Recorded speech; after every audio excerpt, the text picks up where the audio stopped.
नमस्कार मित्रों, मैं ज्योतिर्विद वास्तु विशेषज्ञ एवं अंकशास्त्री सचिन पालीवाल मेरे YouTube चैनल सचिन पालीवाल श्री कालचक्र पर आप सभी मित्रों का तहे दिल से स्वागत करता हूं। आज एक विषय को लेकर मैं प्रस्तुत हुआ हूं। विषय है हमारे घर का आदर्श वास्तु कैसा होना चाहिए, क्योंकि वास्तु हमारे जीवन में बहुत ज़्यादा महत्व रखता है तथा वास्तु अगर अनुकूल हो तो वह हमें एक राजा की पदवी दे देता है और यदि वास्तु की अनुकूलता न हो तो वह हमें कहीं न कहीं परेशानियां दे सकता है। मानसिक, आर्थिक, सामाजिक, सांस्कृतिक रूप से कहीं न कहीं हम अस्त व्यस्त हो सकते हैं। इसलिए हमारे जीवन में वास्तु का बहुत ज़्यादा महत्व होता है। तो आज इसी विषय को लेकर मैं यहाँ ये वीडियो लेकर प्रस्तुत हुआ हूँ। तो आइए मित्रों, प्रारंभ करते हैं। उससे पूर्व आप सभी मित्रों से मेरा निवेदन है कि मेरे YouTube चैनल सचिन पालीवाल श्री कालचक्र को आप लाइक कीजिए, सब्सक्राइब कीजिए, शेयर कीजिए, क्योंकि आपका एक लाइक मुझे बहुत ज़्यादा मोटिवेशन देता है और आपके एक लाइक से YouTube हमारे वीडियो को रेफरेंस देता है, अन्य लोगों तक पहुंचाता है। तो आपका एक लाइक मेरे लिए बहुत ज़्यादा महत्वपूर्ण साबित हो सकता है, बहुत ज़्यादा महत्व रखता है। इसलिए आप सभी से मेरा पुनः निवेदन है कि YouTube को आप लाइक कीजिए, सब्सक्राइब कीजिए, शेयर कीजिए। तो आइए मित्रों, प्रारंभ करते हैं इस रोचक जानकारी को लेकर, किस प्रकार से हमारा घर का वास्तु होना चाहिए। तो सर्वप्रथम हम बात करते हैं दिशाओं की। दिशाएं हम मुख्यतः मानते हैं पूर्व, पश्चिम, उत्तर, दक्षिण, ईशान्य कोण, आग्नेय कोण, नैऋत्य कोण और वायव्य कोण। यह संपूर्ण दिशाएं जो होती है, इन समस्त दिशाओं का अपना अपना एक महत्व होता है। कौन सी दिशा में कौन सी वस्तु होना चाहिए, कौन सी वस्तु की सेटअप रखना चाहिए वास्तु के अंतर्गत। तो आइए सबसे पहले हम प्रारंभ करते हैं पूर्व दिशा को लेकर। पूर्व दिशा प्रकाश की दिशा होती है। भगवान सूर्य नारायण जब उदय होते हैं तो पूर्व दिशा से ही उदय होते हैं। तो हमारे घर में भी पूर्व दिशा का जो स्थान होता है सदैव खुला हुआ रहना चाहिए, प्रकाशमान होना चाहिए। तो हमारे जीवन में वो बहुत ज़्यादा प्रकाश कर सकता है। साथ ही साथ पूर्व दिशा में स्नान गृह होना चाहिए, अर्थात बाथरूम होना चाहिए। घी और तेल के संग्रहण की जगह होना चाहिए, अर्थात घी और तेल रखने की जगह पूर्व दिशा में ही रखना चाहिए। साथ ही साथ वहाँ पर अतिथि गृह होना चाहिए एवं बच्चों के लिए कमरा होना चाहिए। वहाँ पर सूर्य से संबंधित प्रकाश रहना चाहिए। तो यह पूर्व दिशा का महत्व है, हमारे वास्तु के अंतर्गत आता है। अब हम बात करते हैं पश्चिम दिशा की। पश्चिम दिशा जो होता है, उस दिशा को हम भगवान शनिदेव से संबंधित दिशा को जोड़कर रखते हैं। इस दिशा के अंतर्गत क्या होता है कि पश्चिम दिशा में सदैव हमारा भोजन कक्ष होना चाहिए, बच्चों के लिए अध्ययन कक्ष होना चाहिए। साथ ही साथ ओवरहेड टैंक इस दिशा में होना चाहिए तथा तहखाना या कुआं इस दिशा में कभी भी नहीं होना चाहिए। इस दिशा के लिए बहुत ज़्यादा निषेध माना गया है। हम बात करेंगे उत्तर दिशा की। उत्तर दिशा कुबेर की दिशा होती है। इस दिशा में सदैव खुला स्थान होना चाहिए तथा साथ ही साथ कोष, खजाना या पैसे रखने की जगह इसी दिशा में होनी चाहिए। साथ ही साथ लिविंग रूम इस दिशा में हो तो बहुत अच्छा माना जाता है। छात्रों के लिए अध्ययन कक्ष भी इसी दिशा में बनाया जा सकता है। साथ ही साथ वृद्ध व्यक्ति जो होते हैं, बुजुर्ग व्यक्ति जो होते हैं, उनके रहने की व्यवस्था भी उत्तर दिशा में करनी चाहिए, जिससे उनकी आध्यात्मिक उन्नति होती है। साथ ही साथ स्नान गृह भी इसमें रखा जा सकता है। बाथरूम इत्यादि भी इस दिशा के लिए बहुत ज़्यादा उपयुक्त रहता है। अब हम बात करेंगे दक्षिण दिशा की। दक्षिण दिशा में सदैव शयन कक्ष होना चाहिए हमारा। साथ ही साथ सीढ़ियाँ, घर की जो सीढ़ियाँ होती है वह इसी दिशा में होना चाहिए।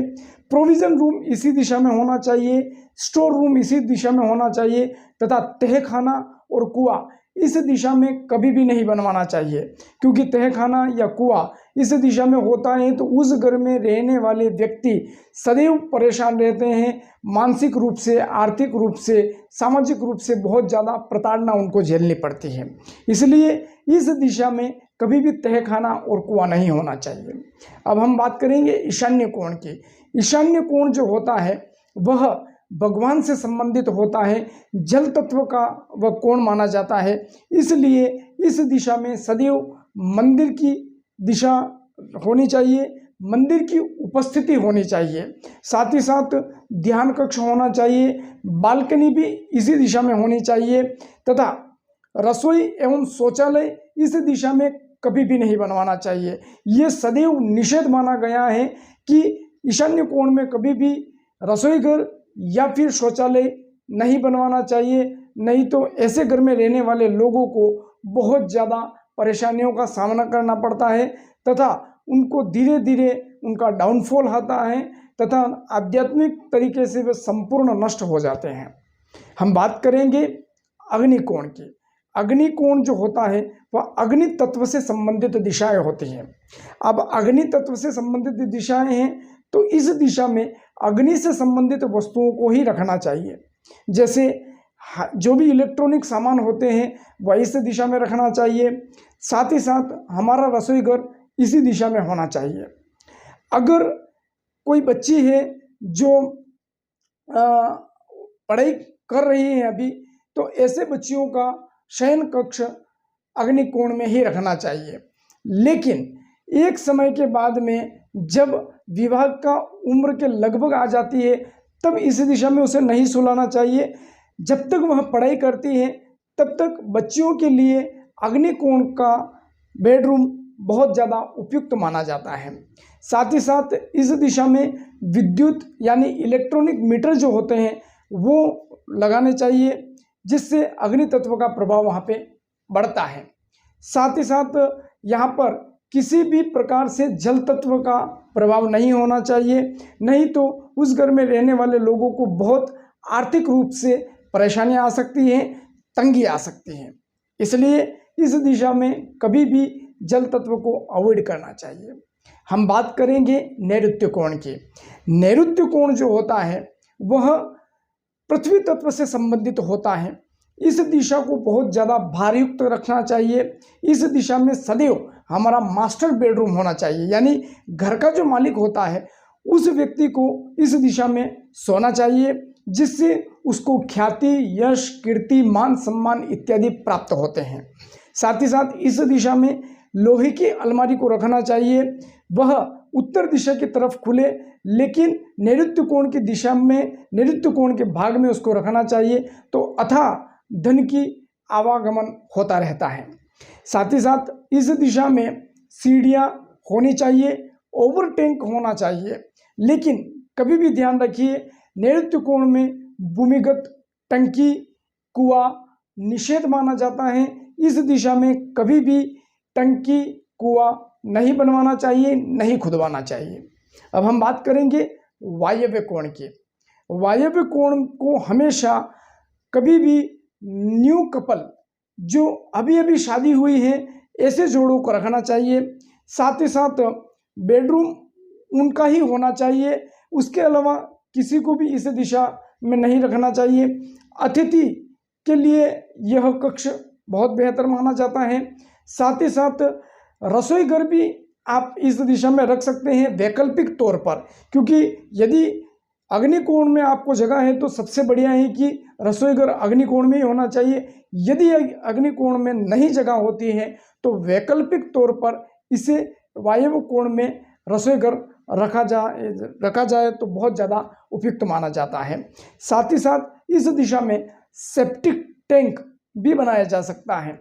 तो यह संपूर्ण जो दिशाएं हैं उनसे संबंधित कौन कौन सी वस्तु कहाँ होना चाहिए उसके बारे में यहाँ पर मैंने आप सभी मित्रों को अवगत करवाया है।